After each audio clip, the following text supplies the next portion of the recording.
नमस्कार साथियों, स्वागत है आपका पीसीएस क्रांति ऑनलाइन प्लेटफॉर्म पर।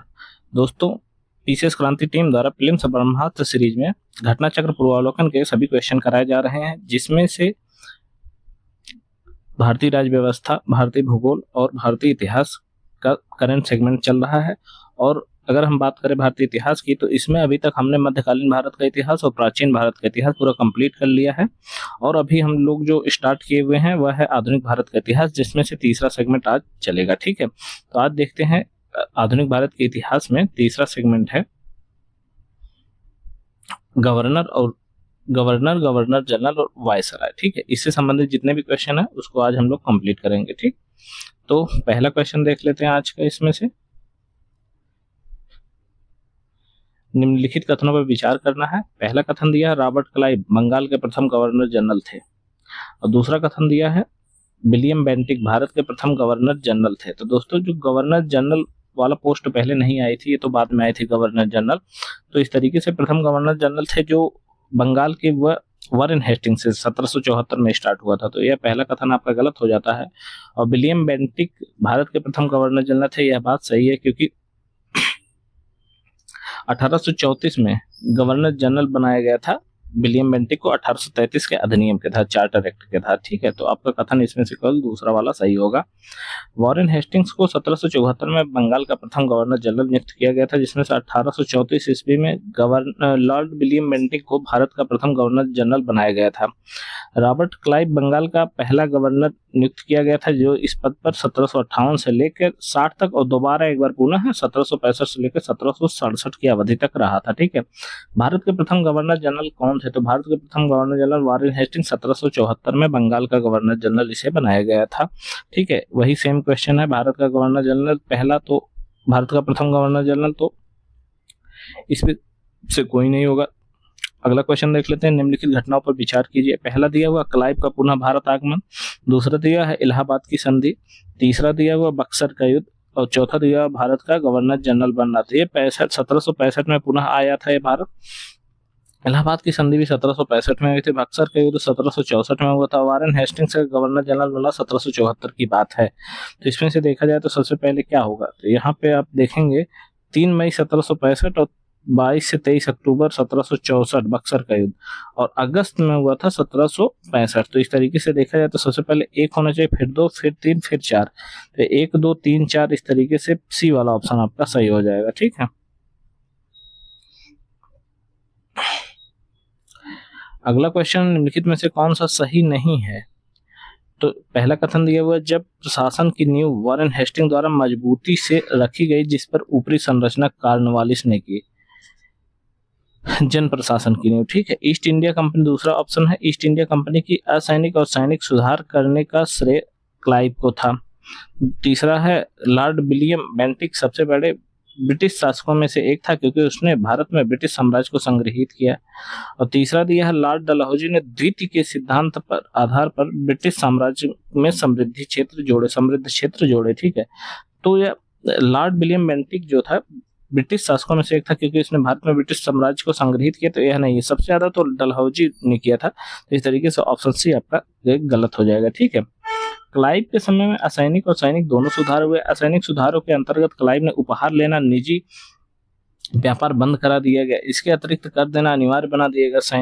सैनिक सुधारों के अंतर्गत क्लाइव ने आज्ञा दी कि दोहरा भत्ता बंद कर दिया जाए, तथा जनवरी 1766 में भत्ता केवल उन सैनिकों को मिलता था जो बंगाल और बिहार की सीमा के बाहर कार्य करते थे। ठीक है, और जन प्रशासन की नींव वॉरेन हेस्टिंग्स द्वारा मजबूती से रखी गई थी, जिस पर ऊपरी संरचना कॉर्नवालिस ने तैयार की थी। कॉर्नवालिस के समय न्यायिक सुधार, फौजदारी सुधार, पुलिस सुधार, कर संबंधी सुधार और व्यापारिक सुधार ने जन प्रशासन की नींव पड़ी। और विलियम बेंटिक जो 1828 से 1834 तक भारत के 35 तक भारत के शासन में 7 वर्षों तक निरंतर युद्धों तथा संयोजन की नीति को तिलांजलि दे दी गई थी। इस दौरान युद्ध वगैरह बहुत नहीं हुए थे। ठीक है, भारत के इतिहास में बेंटिक का नाम सामाजिक और प्रशासनिक सुधारों के कारण स्मरण किया जाएगा। लॉर्ड विलियम बेंटिक ने व्यक्तिगत सिद्धांत के अंतर्गत लॉर्ड डलहौजी ने 1848 में सतारा, 49 में जयपुर संभलपुर, 50 में बघाट, 52 में उदयपुर, 54 में झांसी, तथा 54 में पुनः नागपुर का विलय कर दिया, जबकि 56 में डलहौजी ने अवध का कोई प्रशासन के बहाने विलय कर दिया था। ठीक है, अगला क्वेश्चन देख लेते हैं, भारत में ब्रिटिश साम्राज्य का संस्थापक कौन था? तो भारत में ब्रिटिश साम्राज्य के संस्थापक लॉर्ड क्लाइव को माना जाता है, क्योंकि जब उन्होंने प्लासी का युद्ध किया था 1757 में, ठीक है, हराया था अंग्रेजों बंगाल के नवाबों को। ठीक है, अंग्रेजों के विरुद्ध बनारस विद्रोह का नेतृत्व किसने किया था? तो दोस्तों जो अंग्रेजों के विरुद्ध बनारस विद्रोह किया था वह राजा चेत सिंह के ने किया था, और इन्हीं के पुत्र थे बाद में,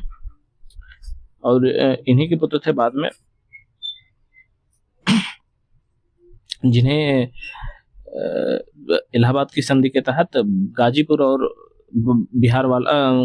बनारस वाला क्षेत्र दे दिया गया था। ठीक, इन्हीं के पुत्र थे। ठीक, अगला क्वेश्चन है, कलकत्ता में एशियाटिक सोसाइटी की स्थापना के समय बंगाल का गवर्नर जनरल कौन था? तो दोस्तों कलकत्ता में एशियाटिक सोसाइटी की स्थापना 1784 में हुई थी, और उस समय जो गवर्नर जनरल था वह लॉर्ड विलियम बेंटिक था। ठीक है, सॉरी, लॉर्ड विलियम बेंटिक नहीं, लॉर्ड वारेन हेस्टिंग्स था। ठीक है, अगला क्वेश्चन है, सुरक्षा प्रकोष्ठ की नीति किससे संबंधित है? यानी कि घेरे की नीति किससे संबंधित है? वारेन हेस्टिंग्स से। सुरक्षा प्रकोष्ठ की अगर बात की जाए तो सुरक्षा प्रकोष्ठ या घेरे की नीति से वारेन हेस्टिंग्स तथा वेलेजली संबंधित थे। वारेन हेस्टिंग्स ने मैसूर और मराठों के साथ युद्ध, अन्य भारतीय रियासतों के साथ बराबरी की पदवी प्राप्त करने की भावना ने किया। इस कंपनी ने अपने राज्य के चारों ओर मध्य राज्य बनाने का प्रयत्न किया। ठीक है, यानी कि जैसे कि घेरा, एक तरीके से बीच में मेरा राज्य हो और उसके चारों तरफ एक घेरा बना लो। ठीक है, इस टाइप से अन्य राज्यों का। कंपनी का उद्देश्य केवल अपने राज्य की रक्षा करना था, तथा हम यह भी कह सकते हैं कि अपने पड़ोसी राज्यों की सीमाओं की रक्षा करो ताकि अपनी सीमाएं सुरक्षित रहें। उस समय भय मुख्यतः अफगानों और मराठों से था, इसलिए कंपनी ने अवध की रक्षा व्यवस्था के कार्य को इस शर्त पर संभाला कि अवध का नवाब उस व्यय का बोझ उठाए, और इस प्रकार अवध की रक्षा ही बंगाल की रक्षा थी। ठीक है, वेलेजली के आने से कंपनी के रियासतों के साथ साथ संबंधों में परिवर्तन आया, और वेलेजली का उद्देश्य भारतीय रियासतों को अपनी रक्षार्थ कंपनी पर निर्भर करने पर बाध्य करना था। उसने भारतीय रियासतों को अंग्रेजी राजनीतिक शक्ति पर सैनिक और घेरे की नीति में लाने का प्रयास किया। ठीक है, रिंग फेंस की नीति का संबंध किससे है?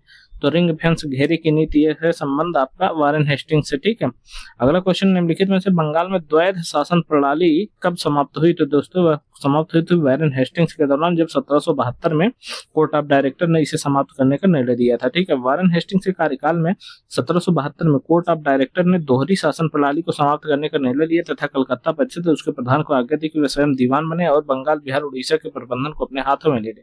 वारेन हेस्टिंग्स से दोनों उपदीवानों मोहम्मद राजा खां और राजा सीताब राय को पदच्युत कर दिया, और द्वैध शासन की शुरुआत बंगाल में 1765 से हुई थी और 1772 तक रही थी।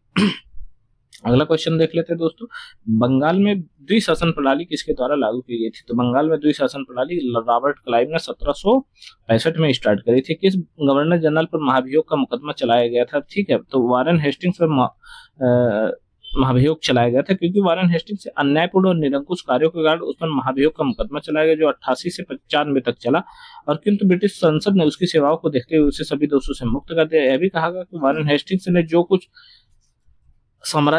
किया वह साम्राज्य के हित के लिए किया, न कि अपने लिए किया। वारेन हेस्टिंग्स पर लगे महाभियोग के बारे में विद्वानों के भिन्न भिन्न मत हैं, जिसमें से बीए स्मिथ का निर्णय अधिक मान्य है। वह लिखते हैं, उसके थोड़े से दोष जहां वे वास्तव में दोष थे, उस राजनीतिज्ञ के दोष जिस पर सहसा ही संकट आ पड़ा हो, जिस पर इतनी कठिन उलझने आ पड़ी हो, वह कभी भी मानवीय समझ में भूल चूक हो जानी आवश्यक ही थी। ठीक है, अगला क्वेश्चन देख लेते हैं, निम्नलिखित में से किस पर ब्रिटिश संसद में महाभियोग का मुकदमा चलाया गया? तो वारेन हेस्टिंग्स के ऊपर चलाया गया था। सेम क्वेश्चन है, बेल्लोर का विद्रोह किस गवर्नर जनरल के टाइम पर हुआ था? तो बेल्लोर का जो हुआ था वह जॉर्ज बार्लो के टाइम पे हुआ था। शायद यह बेल्लोर का विद्रोह 1806 में हुआ था। ठीक है, 1806 में बेल्लोर, जो कि मद्रास के पास है, मद्रास सेना के भारतीय सैनिकों ने एक विशेष प्रकार की पगड़ी पहनने और दाढ़ी मुड़वाने तथा तिलक न लगाने के विरुद्ध में विद्रोह कर दिया था। ठीक है,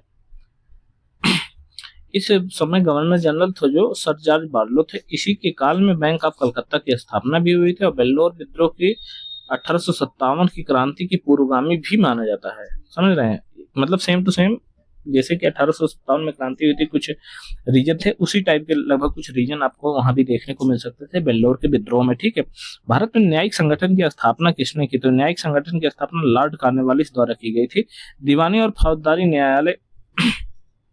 न्यायालय के श्रेणीबद्ध संगठन के जरिए न्याय प्रदान करने की एक नई व्यवस्था की नींव अंग्रेजों ने रखी। इस व्यवस्था के वारेन हेस्टिंग्स ने आरंभ किया था, मगर कॉर्नवालिस ने इसे सुदृढ़ बनाया और 1793 में कॉर्नवालिस संहिता और शक्तियों के पृथक्करण के सिद्धांत पर आधारित थे, जिसके तहत न्याय प्रशासन को पृथक कर दिया गया था। ठीक है, निम्नलिखित में से किस गवर्नर जनरल ने भारत की प्रसंविधात्मक सिविल सेवा coordinated civil services of India का सृजन किया, जो कालांतर में भारतीय सिविल सेवा के नाम से जानी गई? तो भारत में जो सिविल सेवा की शुरुआत करी थी वह लॉर्ड कॉर्नवालिस ने शुरुआत करी थी। ठीक है, भारत की प्रसंविधात्मक सिविल सेवा या लोक सेवा का सृजन कॉर्नवालिस द्वारा किया गया था। बंगाल का गवर्नर जनरल बनने के बाद कॉर्नवालिस ने प्रशासन को पुनर्गठित किया तथा राजस्व बोर्डों को भंग करके इसके संबंध में नए नियम बनाए तथा कंपनी के अधिकारियों के व्यक्तिगत व्यापार के रूप संबंध में भी नए नियम बनाए। उसने कॉर्नवालिस कोड के माध्यम से दीवानी व न्यायिक क्षेत्रों में स्पष्ट विभाजन किया, जिसे आगे चलकर भारतीय सिविल सेवा का रूप ले लिया। ठीक है, जो 18वीं शताब्दी के उत्तरार्ध में किसी कंपनी बहादुर की शान शौकत का स्थानीय प्रतिनिधि कहा जाता था? तो दोस्तों वह कहा जाता था दरोगा को। ठीक है, 1793 में लॉर्ड कॉर्नवालिस ने जमींदारों को उनके पुलिस कर्तव्यों से अलग कर प्रत्येक 20 से 30 वर्ग मील क्षेत्र में एक थाना स्थापित किया तथा दरोगा नामक पुलिस अधिकारी नियुक्त किया। दरोगा की नियुक्ति एवं पर्यवेक्षण मजिस्ट्रेट द्वारा किया जाता था। किसान दरोगा को कंपनी बहादुर का शान शौकत का स्थानीय प्रतिनिधि मानते थे। ठीक है, अगला क्वेश्चन है लॉर्ड कॉर्नवालिस की कब्र कहाँ स्थित है? तो दोस्तों वह है गाजीपुर में स्थित लॉर्ड कॉर्नवालिस का। लॉर्ड कॉर्नवालिस 1786 से 93 एवं 30 जुलाई 1805 से 5 अक्टूबर 1805 तक बंगाल का गवर्नर जनरल रहा। इसे भारत में स्तमरारी अथवा अस्थायी बंदोबस्त न्यायिक संहिता एवं भारतीय लोक सेवा के प्रवर्तक के रूप में जाना जाता है। इसकी मृत्यु 5 अक्टूबर को 1805 को गाजीपुर में हुई थी। यहीं पर इसकी कब्रगाह भी बना दी गई थी। ठीक है, लॉर्ड वेलेजली द्वारा लागू की गई सहायक संधि के बारे में निम्नलिखित में से कौन सा कथन लागू नहीं होता है? तो वह होता है भारत के लिए एक नियत आय का प्रबंध करना। ठीक है, लॉर्ड वेलेजली द्वारा चालू की गई यानी लागू की गई सहायक संधि के बारे में निम्नलिखित में से कौन सा कथन लागू नहीं होता? तो लॉर्ड वेलेजली जो एक नियत आय का प्रबंध हुआ था वो इसके से संबंधित नहीं है। ठीक है, लॉर्ड वेलेजली ने भारतीय राज्यों को अंग्रेजी राजनीतिक परिधि में लाने के लिए सहायक संधि प्रणाली का प्रयोग किया। उस समय फ्रांस के विरुद्ध यूरोपीय शक्तियों का बना हुआ मोर्चा छिन्न भिन्न हो चुका था। नेपोलियन मिस्र तथा सीरिया को विजित कर चुका था तथा गंभीरता पूर्वक भारत पर आक्रमण करने की सोच रहा था। ऐसी परिस्थिति में वेलेजली ने भारत में सहायक संधि का प्रयोग किया, जिससे अंग्रेजी सत्ता की श्रेष्ठता स्थापित हो गई और नेपोलियन का भय भी टल गया। सहायक संधि की शर्तों ने अभी एक शर्त थी कि संधि को स्वीकार करने वाली रियासत कंपनी की एक सेना को रखेगी, जिसका सारा खर्च राज्य को देना होगा और इस सेना को चलाने के लिए केवल कंपनी का ही होगा, मतलब चलाने का अधिकार केवल कंपनी का होगा। सहायक संधि को स्वीकार करने वाला राज्य किसी भी यूरोपीय कंपनियों के दुश्मनों की सहायता नहीं करेगा तथा उसे किसी भी व्यक्ति को नौकरी पर नहीं रखेगा। यह भी बात उस संधि में कही गई थी। ठीक है, अगला क्वेश्चन देख लेते हैं। लॉर्ड वेलेजली की सहायक संधि को स्वीकार करने वाला प्रथम मराठा सरदार कौन सा था? तो दोस्तों पेशवा बाजीराव सेकंड था। ठीक है, दौलत राव सिंधिया और जसवंत राव होलकर दोनों पूना में अपने को सर्वश्रेष्ठ प्रदर्शित करना चाहते थे। बाजीराव द्वितीय सिंधिया का साथ दे रहा था। उसने 1801 में जसवंत के भाई की हत्या कर दी। परिणाम स्वरूप जसवंत होलकर की सेना ने पूना पर आक्रमण कर पेशवा और सिंधिया की संयुक्त सेना को पराजित कर दिया और बाजीराव द्वितीय ने भागकर बसीन में शरण ली और 21 दिसंबर 1802 को अंग्रेजों से बसीन की संधि कर ली। संधि के अनुसार पेशवा बाजीराव द्वितीय ने अंग्रेजों की संरक्षकता स्वीकार कर ली तथा संधि मराठों और अंग्रेजों की प्रथम सहायक संधि यही मानी गई। ठीक है, 1802 की बसीन की संधि पर हस्ताक्षर किसके मध्य हुए? तो दोस्तों यह हुआ था अंग्रेज और बाजीराव द्वितीय के मध्य। सहायक संधि को स्वीकार करने वाला प्रथम शासक कौन था? तो दोस्तों वह थे अवध का नवाब, जो कि वेलेजली ने सहायक संधि का आविष्कार नहीं किया। इस प्रणाली का अस्तित्व पहले से ही था। संभवतः डुप्ले प्रथम यूरोपी था जिसने अपनी सेना को किराए पर भारतीय राजाओं को दी थी। क्लाइव के काल ने यह प्रणाली लगभग सभी गवर्नर जनरलों ने अपनाई। वेलेजली की विशेषता यह थी कि उसने इसका विकास कर अपने संपर्क में आने वाले सभी देशी राजाओं के संबंध में इसका प्रयोग किया। प्रथम सहायक संधि 1765 में अवध में की गई। इस कंपनी ने निश्चित धन के बदले सीमाओं को रक्षा करने का वचन दिया तथा अवध अंग्रेज रेजिडेंट को लखनऊ में रखना स्वीकार कर लिया। ठीक है, यदि प्रश्न में वेलेजली सहायक संधि को स्वीकार करने वाला प्रथम राज्य के बारे में पूछा जाए तो वह हैदराबाद होगा। ठीक है, वह हैदराबाद होगा। अगला क्वेश्चन है सहायक संधि किसके काल में क्रियान्वित की गई, तो वह लॉर्ड वेलेजली के काल में क्रियान्वित की गई। ठीक है, निम्नलिखित में से सहायक संधि स्वीकार नहीं की हैदराबाद के निजामों ने, इंदौर के होलकरों ने, मैसूर के शासकों ने और जोधपुर के राजपूतों ने। तो इसमें सब किसी ने भी, इसमें कोई भी आंसर सही नहीं हो रहा है। ठीक है, क्योंकि सबने ही हैदराबाद की संधि, सहायक संधि स्वीकार कर ली थी, क्योंकि जो लास्ट में हुआ था 1818 में होलकर थे। ठीक है, सहायक संधि व्यवस्था को स्वीकार करने वाला प्रथम भारतीय देशी शासक कौन थे, तो दोस्तों वह थे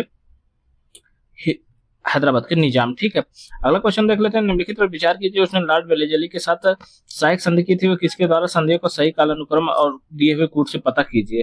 तो दोस्तों जो सहायक संधि हुई थी उसका कालानुक्रम आपको देना है। तो पहला हो जाएगा हैदराबाद 1799-98, समझ रहे, मैसूर हो जाएगा 1800 के आसपास। ठीक है, फिर अवध हो जाएगा, फिर सिंधिया हो जाएगा, फिर सिंधिया हो जाएगा, फिर अवध हो जाएगा। इस तरीके से 1 2 3 4 अवध फिर सिंधिया। ठीक है, 1 2 3 4 आपका आंसर सही हो जाएगा, ये वाला। ठीक है, भारतीय राज्यों पर अंग्रेजी प्रभुत्व को स्थापित करने के लिए किसने प्रशासन में सहायक संधि प्रणाली का सूत्रपात किया था, तो लॉर्ड वेलेजली ने यह काम किया था। ठीक है, ईस्ट इंडिया कंपनी का राजपूत राज्यों से सहायक संधि करने का मुख्य उद्देश्य क्या था, शत्रुओं के विरुद्ध सैनिक सहायता प्राप्त करना, मराठा पिंडारी आक्रमणों से राज्यों की सुरक्षा करना, खिराज के रूप में धन प्राप्त करना और अंग्रेजी प्रभुसत्ता को स्थापित करना। तो ऑप्शन डी आपका इसमें से सही हो जाएगा। ठीक है, निम्नलिखित युग में से कौन सा सुमेलित सही नहीं है, पहले दिया बक्सर के 1764, यह सही है। सहायक संधि 1863, यह गलत है कि, ठीक है, और बाकी यह भी सही है और यह भी सही है। ठीक है, इस तरीके से बी वाला ऑप्शन सही है। भारत में अंग्रेजों की सत्ता की श्रेष्ठता स्थापित करने के लिए तथा फ्रांसीसियों के भय को समाप्त करने के उद्देश्य से वेलेजली ने सहायक संधि प्रणाली को 1798 में स्टार्ट किया और सहायक संधि स्वीकार करने वाले राज्यों में हैदराबाद 1798 में प्रथम, बक्सर का युद्ध 1764 में हुआ था, ईस्ट इंडिया कंपनी के व्यापारिक एकाधिकार 1833 में, 1833 के अधिनियम से पूर्णतः समाप्त कर दिया गया था तथा ब्रिटिश नागरिकों तथा कंपनियों के लिए भारत में व्यापार को खोल दिया जाना यह 1813 से हुआ। ठीक है, उस समय जब नेपोलियन की शक्ति के सामने यूरोप में साम्राज्य धाराशायी हो रहे थे, तो नीचे लिखे गवर्नर जनरलों में से किसने एक भारत में ब्रिटिश पताका फहराए रखी, तो यह था लॉर्ड वेलेजली। ठीक है, अगला क्वेश्चन देख लेते हैं। आंग्ल नेपाल युद्ध किसके शासनकाल में हुआ था, वह हुआ था, तो आंग्ल नेपाल युद्ध लॉर्ड हेस्टिंग के शासनकाल में हुआ था। आंग्ल नेपाल युद्ध 1814 से 1816 तक हुआ, जिसमें लॉर्ड हेस्टिंग्स गवर्नर के रूप में था और जो 1815 की सुगौली की संधि से यह युद्ध समाप्त किया और सुगौली की संधि हुई थी वह 2 दिसंबर 1815 को लेखबद्ध हुई थी, जिसका अनुमोदन 4 मार्च 1816 को किया गया था। ठीक है, सुगौली की संधि कब हुई थी, तो दोस्तों सुगौली की संधि 1815 में हुई थी। निम्नलिखित में से कौन सा सही सुमेलित नहीं है युग्म, हेक्टर मुनरो बंगाल बक्सर का युद्ध, लॉर्ड हेस्टिंग्स आंग्ल नेपाल के युद्ध और लॉर्ड वेलेजली चतुर्थ आंग्ल मैसूर और लॉर्ड कार्नवालिस से तृतीय आंग्ल मराठा। तो दोस्तों ये आपका ऑप्शन डी है, तृतीय आंग्ल मराठा लॉर्ड कार्नवालिस से नहीं था। ठीक है, अगला क्वेश्चन देते हैं। तृतीय आंग्ल मराठा युद्ध किसके समय में हुआ था, तो दोस्तों यह लॉर्ड हेस्टिंग्स के समय में हुआ था। ठीक है, सर थॉमस मुनरो किन वर्षों में मद्रास के गवर्नर जनरल रहे थे, तो दोस्तों वह रहे थे 1820 से 1827 के बीच में बंगाल के गवर्नर जनरल रहे थे। ठीक है, मद्रास के गवर्नर जनरल रहे थे और यहाँ पर उन्होंने दक्षिण भारत में भू राजस्व प्रणाली हेतु यहाँ पे रैयतवाड़ी की व्यवस्था करी थी। ठीक है, इस व्यवस्था के जन्मदाता थॉमस मुनरो और कैप्टन रीड थे, जिन्होंने सर्वप्रथम तमिलनाडु के 12 महल जिले में लागू किया। तत्पश्चात इस व्यवस्था को मद्रास, बंबई के कुछ हिस्सों, असम, कुर्ग और कर्नाटक में भी लागू किया गया था। ठीक है, तथा कथित कुप्रशासन के आधार पर किस गवर्नर जनरल ने मैसूर को अपने राज्य में मिला लिया था, तो दोस्तों मिलाया था लॉर्ड विलियम बेंटिंक ने। लॉर्ड विलियम बेंटिंक ने 1831 में मैसूर तथा 1834 में कुर्ग, कछार तथा 1835 में जैंतिया की रियासतों को अपने प्रदेश में मिला लिया, क्योंकि वहां कथित रूप से बहुत अधिक कुशासन की अव्यवस्था थी। ठीक है, निम्नलिखित बंगाल के गवर्नर जनरलों में से कौन एक तृतीय आंग्ल मैसूर युद्ध से संबंध है, ठीक है, तो वह है लॉर्ड कॉर्नवालिस। ठीक, ठगों के दमन से कौन सा संबंध है, तो कैप्टन स्लीमैन है ठगों के दमन में। ठीक है, ठगों में हिंदू मुसलमान दोनों धर्म के अनुयायी सम्मिलित थे, परंतु वास्तव में ये लोग काली, दुर्गा और भवानी की पूजा करते थे तथा प्राय अपने शिकार का सर काटकर देवी के चरणों में बलि के रूप में चढ़ाते थे। उन्हें विश्वास था यह धंधा विधि का विधान है तथा शरीर की मृत्यु उनके भाग में उसी प्रकार लिखी होती थी। सती प्रथा के प्रश्न में कुछ मतभेद था, किंतु ठगी के विषय पर समस्त जनता ने सरकार का समर्थन किया लॉर्ड विलियम बेंटिंक ने कैप्टन सलीमैन के ठाकुर के विरुद्ध कार्रवाई करने के लिए नियुक्त किया। उसने लगभग 1565 ठाकुर को 1826 से 1835 के मध्य बंदी बना लिया। अनेक ठाकुर को फांसी दी गई, शेष का आजीवन निर्वासित कर दिया गया। 1837 के पश्चात संगठित रूप से ठाकुर का अंत हो गया था। ठीक, 1837 के आसपास। अगला क्वेश्चन है, ठाकुर का उन्मूलन किनके नेतृत्व में हुआ था? तो ठाकुर का उन्मूलन हुआ था कैप्टन सलीमैन के नेतृत्व में। ठीक है, निम्नलिखित में से कौन सामाजिक सुधार विलियम बेंटिक ने प्रारंभ किए थे? तो सती प्रथा का उन्मूलन, दास प्रथा का उन्मूलन, धर्म परिवर्तन के कारण अयोग्यता के प्रावधान को हटाना, ठाकुर के संगठित गिरोह का दमन। तो इसमें से किया था उन्होंने सती प्रथा का उन्मूलन किया था, और फिर दास प्रथा का उन्मूलन, और क्योंकि इन्हीं के टाइम पे दास प्रथा का उन्मूलन हुआ था 1833 का जब अधिनियम आया था। ठीक है, और उसके बाद फिर ठाकुर के संगठित गिरोह का दमन भी इन्हीं के समय पे हुआ था। लॉर्ड विलियम बेंटिक 1828 में बंगाल प्रेसिडेंसी का गवर्नर जनरल बना। 1829 में उन्होंने सती प्रथा का अपराध घोषित कर उसका उन्मूलन किया। बेंटिक के काल में ही भारत शासन अधिनियम 1833 में पारित किया गया। इसमें दास प्रथा के उन्मूलन का प्रावधान किया गया। बेंटिक ने ठगों के गिरोह के विरुद्ध भी अभियान चलाकर उसका दमन करने का प्रयास किया, और बेंटिक ने शिक्षा और प्रेस की स्वतंत्रता पर भी काम किया। 1835 में इंग्लैंड वापस चला गया तथा धर्म परिवर्तन के कारण अयोग्यता के प्रावधान को 1850 में हटाया गया। ठीक है, अगला क्वेश्चन है, सती प्रथा पर पाबंदी किसने लगाई थी? तो दोस्तों, सती प्रथा पर पाबंदी लगाने में लॉर्ड विलियम बेंटिक कहा था, क्योंकि राजा राम मोहन राय जैसे प्रबुद्ध भारतीय सुधारकों ने विलियम बेंटिक को इस प्रथा का अवैध घोषित करने की प्रेरणा दी। बहुत से समकालीन प्रगतिशील समाचार पत्रों ने इसका समर्थन किया, और लॉर्ड विलियम बेंटिक ने कानून बनाकर सती प्रथा को पूरी तरह से प्रतिबंधित कर दिया गया। 1829 बंगाल सती विनियमन 1829 के नियम 17 के तहत विधवाओं को जलाना अवैध घोषित कर दिया गया। आरंभ में यह कानून केवल बंगाल की प्रेसिडेंसी में लागू किया गया था। 1830 में इसका नियम मुंबई और मद्रास के प्रेसिडेंसी में लागू कर दिया गया। ठीक है, सती प्रथा को गैर कानूनी किसने घोषित किया? तो लॉर्ड विलियम बेंटिक ने किया था। विलियम बेंटिक के द्वारा सती प्रथा किस वर्ष से समाप्त की गई थी? 1829 में समाप्त की गई थी। हिल असेंबली प्लान किसके द्वारा आदिवासी उन्नति के लिए लाया गया था? तो दोस्तों, यह लाया गया था क्लीवलैंड। संथाल परगना के राजमहल क्षेत्र में प्रथम ब्रिटिश कलेक्टर अगस्टस क्लीवलैंड द्वारा आदिवासियों की उन्नति हेतु हिल असेंबली प्लान को कार्यान्वित किया गया। इसके अंतर्गत आदिवासी मुखिया को सीमित न्यायिक शक्तियां भी सौंपी गई, और 1796 के रेगुलेशन 1 के द्वारा इस व्यवस्था को विनियमित करने का प्रयास भी किया गया। ठीक है, इसमें से किस वर्ष बंगाल में दासों के निर्यात पर रोक लगा दिया गया था? तो दोस्तों, वह लगाया गया था 1789 में। ठीक है, 1789 में घोषणा के दौरान बंगाल में दासों के निर्यात पर रोक लगा दिया गया। अगला क्वेश्चन है, लॉर्ड डलहौजी द्वारा अवध का अंग्रेजी राज्य में विलय निम्न में से किस रीति से हुआ था? तो अवध का जो विलय हुआ था अंग्रेजी नीति में, वो कुप्रशासन के कारण माना जाता था। ठीक है, क्योंकि लॉर्ड डलहौजी जो 1848 से 56 तक राज किया, उसने अवध के नवाब वाजिद अली शाह पर कुशासन का आरोप लगाकर फरवरी 1856 में अवध को अंग्रेजी राज्य में विलय कर लिया। अवध के अतिरिक्त डलहौजी के व्यक्तिगत सिद्धांत के अंतर्गत विलय किए गए प्रदेश थे सतारा, जैतपुर, संबलपुर, बाघाट, उदयपुर और झांसी थे, तथा नागपुर 1854 में था। ठीक है, बाघाट रियासत का विलय कब किया गया? तो 1850 में किया गया। निम्न में से किस देशी रियासत को अंग्रेजों ने अपने क्षेत्र में नहीं मिलाया था? तो दोस्तों, वहां मिलाया था ग्वालियर को। ठीक है, प्रश्नगत विकल्पों में ग्वालियर रियासत को अंग्रेजों द्वारा अपने क्षेत्र में नहीं मिलाया गया। सिंध का विलय लॉर्ड एलनबरो 1842 से लेकर 44 तक शासनकाल में किया गया। लॉर्ड डलहौजी के काल में कुशासन के आरोप में अवध का विलय कर दिया गया, और व्यक्तिगत सिद्धांत के द्वारा सतारा का विलय भी कर दिया गया। ठीक है, इसी के तहत अगला क्वेश्चन है, ब्रिटिश साम्राज्य में अवध का विलय 1856 में। विलय का सिद्धांत के तहत राज्यों को विलय पर विचार कीजिए, उन्हें कालानुक्रम व्यवस्थित कीजिए। तो सबसे पहले हो जाएगा आपका सतारा हो जाएगा, उसके बाद फिर आपका हो जाएगा बाघाट के बाद फिर आपका हो जाएगा उदयपुर, फिर झांसी हो जाएगा। इस तरीके से 1, 3, 4 तो आपका आंसर सही हो जाएगा। अगला क्वेश्चन देख लेते हैं, निम्नलिखित अधोलिखित युगों में से कौन सा सही सुमेलित नहीं है? तो दोस्तों, 1849 में सतारा का विलय सही है, पंजाब का विलय 1848 में भी सही है, 1856 में अवध का विलय। ठीक है, अवध का विलय यही सही है, बाकी सारे गलत है, क्योंकि सतारा का विलय 1848 में हुआ था। ठीक है, 1855 में झांसी का विलय ये भी गलत है। ठीक, ऑप्शन सी आपका सही हो जाएगा। निम्नलिखित में से किस विलय की नीति नियोजित और क्रियान्वित की? ठीक है, कौन सी क्रियान्वित किया? तो इसे लॉर्ड डलहौजी ने किया था। अगला क्वेश्चन देख लेते हैं, ब्रिटिश द्वारा कुशासन का बहाना देकर निम्नलिखित प्रांतों में से किस एक शासक को हटा दिया गया था? तो अवध के शासक को हटाया गया था। भारत में ब्रिटिश शासन के दौरान राजसी राज्यों के विलय क्रम पर विचार करना है तो इसमें से पहले सबसे पहले तो सतारा हो जाएगा, सतारा के बाद संबलपुर, फिर झांसी, आपका 3-2-1 इसमें से सही हो जाएगा। अगला क्वेश्चन देख लेते हैं, लॉर्ड डलहौजी के विलय नीति का प्रथम शिकार निम्नलिखित में से कौन सा हुआ था? वह हुआ था सतारा, हुआ था लॉर्ड डलहौजी के। लॉर्ड डलहौजी के व्यापक सिद्धांत के अंतर्गत विलय किया गया प्रथम राज्य कौन था? तो वह था सतारा था, ठीक है।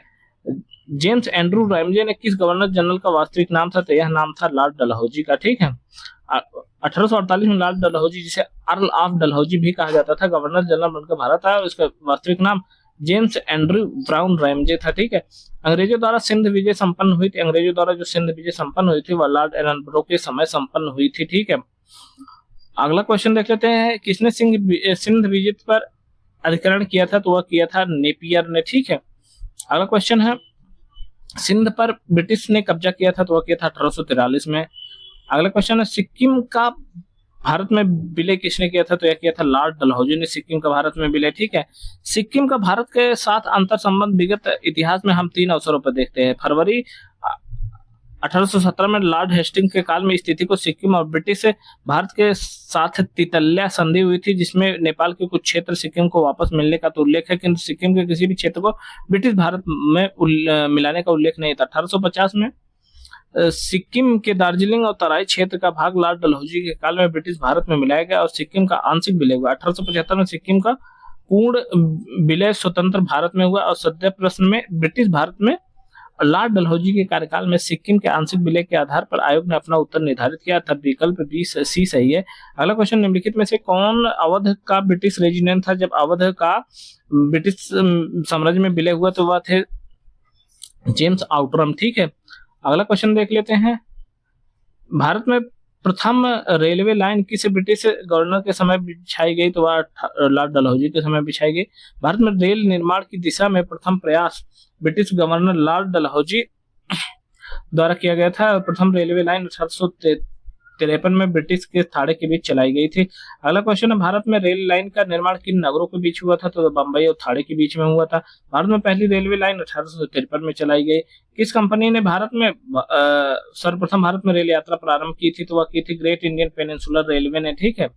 अगला क्वेश्चन देख लेते हैं, भारतीय राज्य क्षेत्र का अंतिम प्रमुख विस्तार कब हुआ था? किसके समय हुआ था? तो वह हुआ था दोस्तों डफरिन के समय, ठीक है, क्योंकि जब उसने तृतीय आंग्ल बर्मा करके संपूर्ण बर्मा को मिला लिया था 1886 में, ठीक है। अगला क्वेश्चन है, पब्लिक वर्क्स डिपार्टमेंट जो कि 1845 1855 के बीच दौरान स्वरूप देने वाले थे, तो वह कौन थे? तो वह थे लॉर्ड डलहौजी, ठीक है। पब्लिक वर्क्स डिपार्टमेंट के स्थापना यानी इसका अधिनियम लेके आए थे लॉर्ड डलहौजी, ठीक है। अगला क्वेश्चन है, विधवा पुनर्विवाह अधिनियम किसके शासनकाल में क्रियान्वित किया गया था? तो वह किया गया था लॉर्ड कैनिंग के शासनकाल में, ठीक है। 1 नवंबर 1858 को महारानी विक्टोरिया का घोषणा पत्र इलाहाबाद में पढ़कर किसने सुनाया था? तो कैनिंग ने सुनाया था, ठीक है।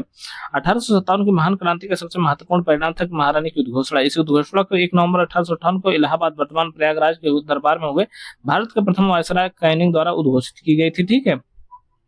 निम्नलिखित में से भारत का प्रथम वायसराय कौन था? तो वह कैनिंग थे, ठीक है।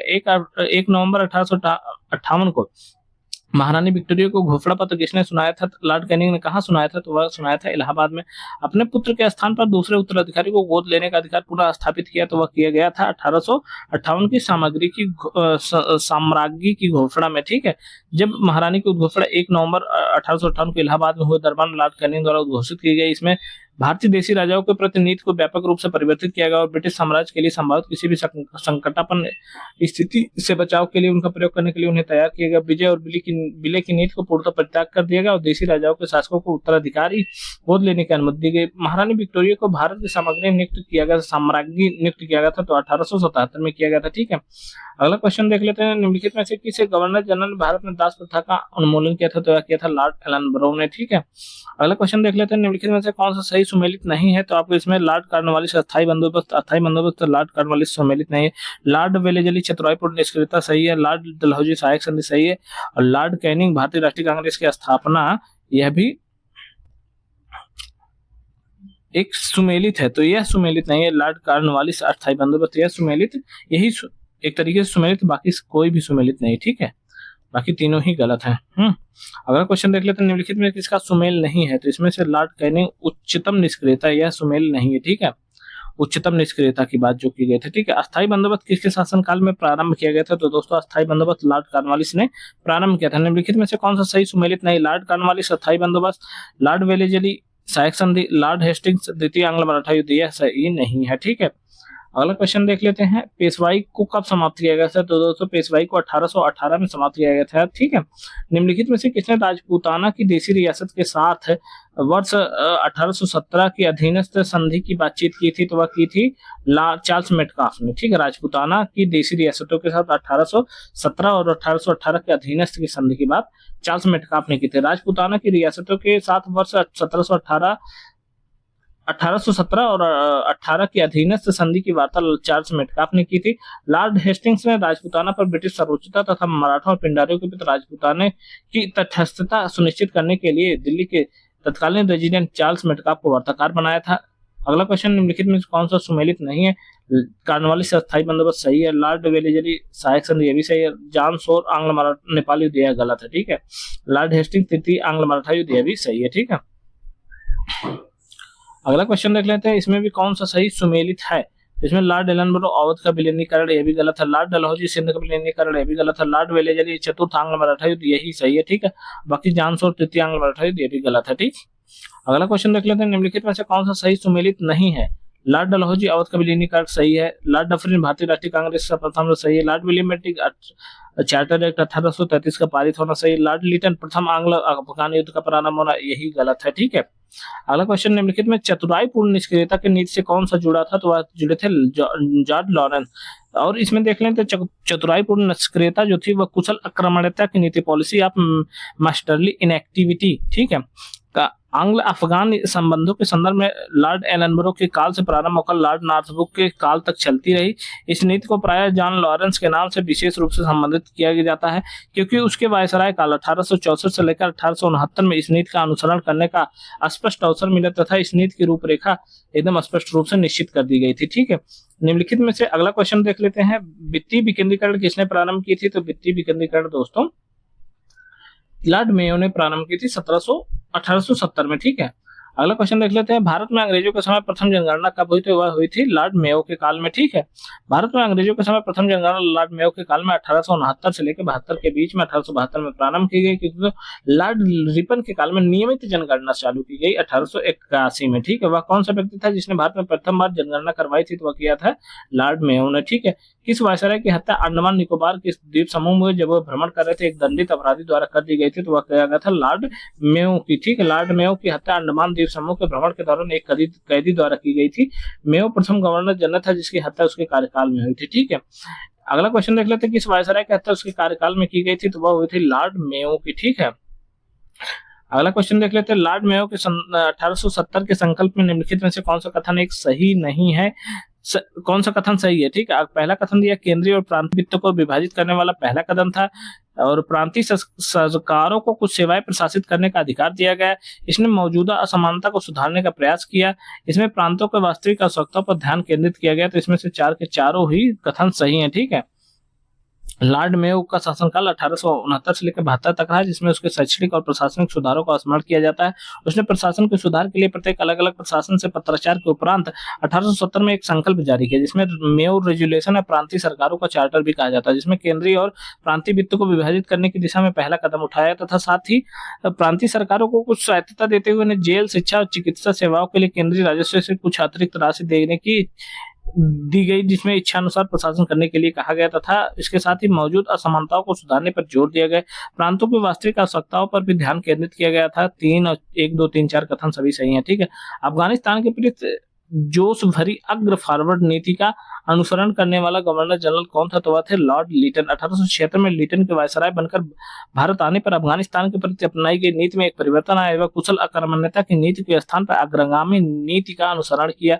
अगला क्वेश्चन है, अफगानिस्तान के प्रति आक्रामक नीति किस वायसराय ने अपनाई? तो वह अपनाई थी लॉर्ड लिटन ने। ठीक है, अगला क्वेश्चन देख लेते हैं, लॉर्ड लिटन निम्नलिखित में से किससे संबंधित नहीं है? तो दोस्तों वह इल्बर्ट विल रिपन के टाइम में आया था 1883 में या 84 में। ठीक है, भारत का वायसराय सबसे दीर्घ काल तक कौन रहा था? तो लॉर्ड कर्जन रहा था। ठीक है, लॉर्ड कर्जन 1899 से 1905 7 वर्षों तक रहा था। ठीक है, अगला क्वेश्चन देख लेते हैं, निम्नलिखित में से स्वायत्त शासी संस्था जो कि 1882 में सशक्त बनाई गई तो किसके द्वारा बनाई गई? तो वह रिपन के द्वारा बनाई गई स्वायत्त शासी ठीक है। 1880 में इंग्लैंड के ग्लैडस्टन के नेतृत्व में उदारवादी दल सत्ता में आया। ग्लैडस्टन यूरोप में स्वतंत्रता का समर्थक था। उसने अपनी भारत के प्रति नीति इन शब्दों में वर्णन किया, हमारा भारत में रहने का अधिकार इस तर्क पर है कि हमारा वहां रहना भारतीयों के लिए हितकर है और साथ ही वह भारतीयों को यह अनुभव करे कि वह यह हितकर है। इस दौरान रिपन को वायसराय पद के लिए चुना गया।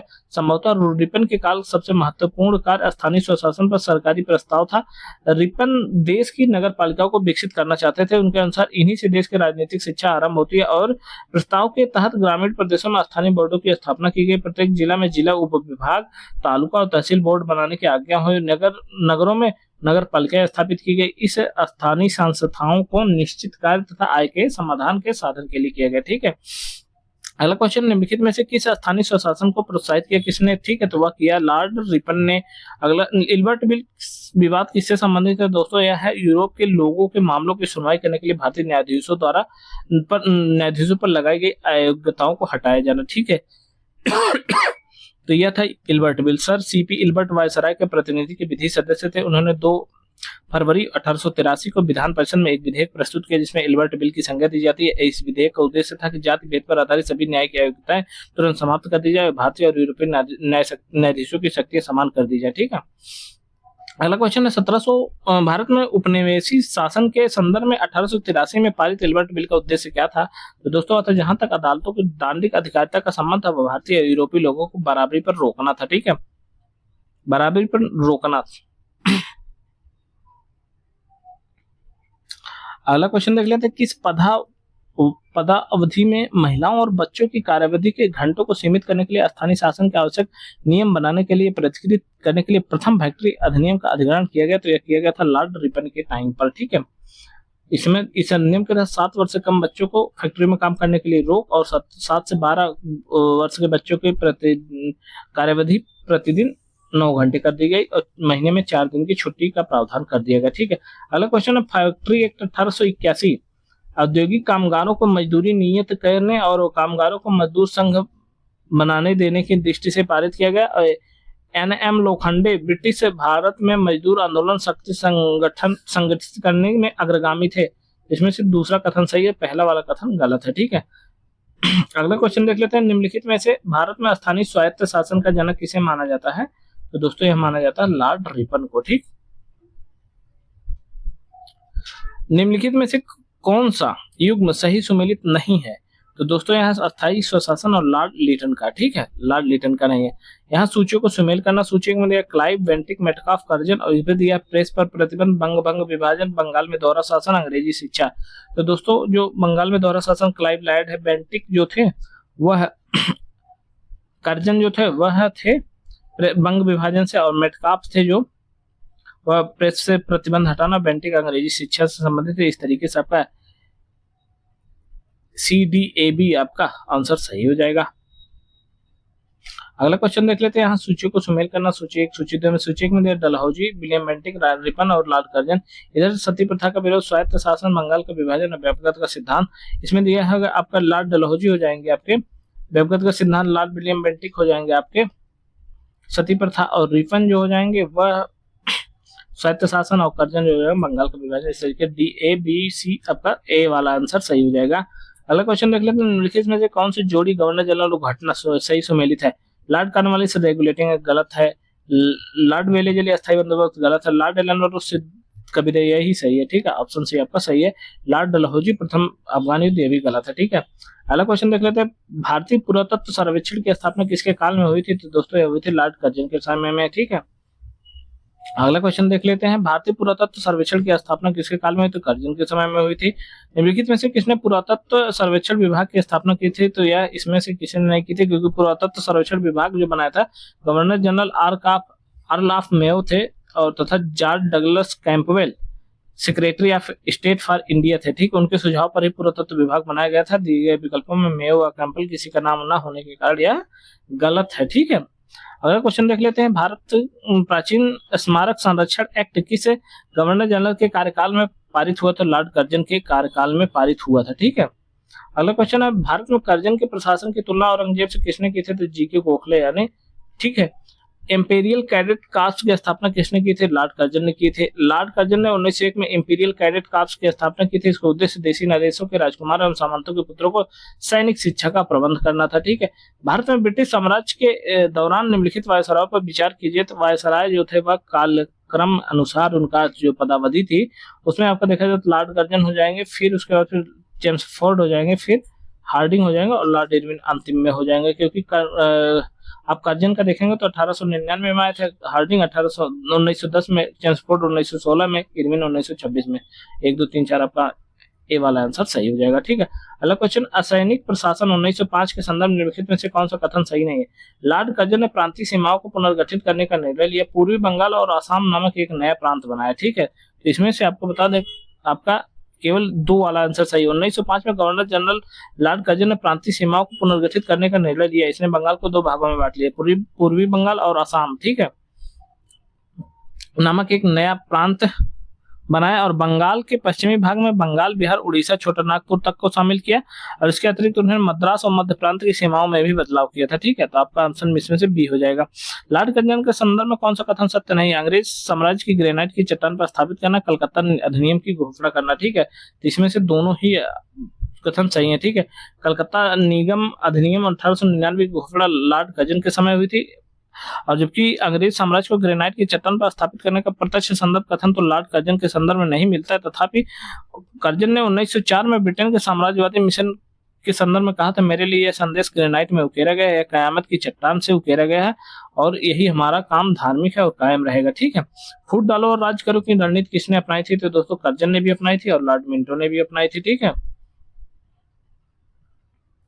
अगला क्वेश्चन देख लेते हैं। मुझे विश्वास है कि कांग्रेस अपने विनाश की तरफ बढ़ रही है और यह मेरी बड़ी इच्छा है कि भारत में रहते हुए इसके शांतिपूर्ण निधन की मैं इसका सहायक बनूं। तो यह कहा था लॉर्ड कर्जन ने। ठीक है, अगला क्वेश्चन है, इसमें से किस गवर्नर जनरल ने पृथक निर्वाचन मंडल की व्यवस्था मुसलमानों की जीतने उन्हें कांग्रेस के विरुद्ध इस्तेमाल करने के लिए की थी? तो वह की थी लॉर्ड मिंटो ने। अगला क्वेश्चन देख लेते हैं, निम्नलिखित में से किस भारत का एकमात्र यहूदी वायसराय था? तो वह थे लॉर्ड रीडिंग, जो कि 1921 से 1926 तक भारत के गवर्नर जनरल रहे थे। ठीक है, निम्नलिखित युगों में से कौन सा एक सही सुमेलित नहीं है? पीट से India act, doctrine of lapse, vernacular press act, Ilbert bill, Ripon. यह सही है। वर्नाक्युलर प्रेस एक्ट जो था वह इनसे नहीं था, लीटन से था। ठीक है, लीटन से संबंधित था, तो आपका सी वाला ऑप्शन सही गलत हो जाएगा। निम्नलिखित में से कौन सा एक सही सुमेलित नहीं है? तो दोस्तों इसमें से आपका डी पर वर्नाक्युलर प्रेस कर्जन या लिटन से होगा, तो यही सम्मिलित नहीं। ठीक है, आपका डी वाला ऑप्शन सही गलत हो जाएगा इसमें से। ब्रिटिश से भारत की राजधानी कलकत्ता से दिल्ली स्थानांतरण किसके काल में क्रियान्वित की गई थी? तो लॉर्ड हार्डिंग के काल में करी गई थी। ठीक है, अगला क्वेश्चन है, सूची 1 सूची 2 को सुमेल करना है। स्थान दिया फिर अंग्रेजों का बिजली वर्ष दिया है। संबलपुर तो 1849 में दिया था। सतारा तो हो जाएगा आपका 1848 में। अवध 1856 में और झांसी सॉरी अवध हो जाएगा हाँ 1856 में, झांसी 1854 में। इस तरीके से आपका बी वाला आंसर 2 1 4 3 सही हो जाएगा। ठीक है, अगला क्वेश्चन, निम्नलिखित घटनाओं पर विचार करना, कालानुक्रम उन्हें व्यवस्थित करना। एक सिक्किम कबीला है, फिर झांसी कबीला है, पंजाब कबीला और बर्मा कबीला। निम्नलिखित कूट में से दिए गए कौन सा कूट सही होगा? तो सिक्किम 1835 में, पंजाब 1849 में, बर्मा 1886 में, झांसी 1854 में। इस तरीके से कोई ऑप्शन आपका यहाँ पे सेम नहीं मिल रहा। ठीक है, निम्नलिखित में से वायसराय के कार्यकाल में भारतीयों को राय बहादुर और खान बहादुर की उपाधियां प्रदान की गई थी। इनमें से किसी के समय में नहीं की गई थी, क्योंकि 1857 के समय अंग्रेजों की सहायता देने वाले शासकों जमींदारों को अपना विश्वास पात्र बनाने के लिए उन्हें उपाधियां, खिलत, अनुदान और ऋण माफी सुविधाएं प्रदान की जाने लगी। इन्हें हिंदुओं को दी जाने वाली प्रमुख उपाधि राय बहादुर और मुस्लिमों एवं पारसियों को दी जाने वाली समकक्ष उपाधि खान बहादुर थी। ठीक है, इस तरीके से 1859 और 1860 में इन उपाधियों को दिए जाने के साक्ष्य मिलते हैं। ठीक है, तो दोस्तों यहाँ था हमारा आज का टॉपिक। अब हम अगले टॉपिक में अपना अगला सेगमेंट देखेंगे, ब्रिटिश शासन का भारतीय अर्थव्यवस्था पर प्रभाव। इस क्वेश्चन को हम लोग अटेम्प्ट करेंगे, इस टॉपिक को अटेम्प्ट करेंगे। तब तक के लिए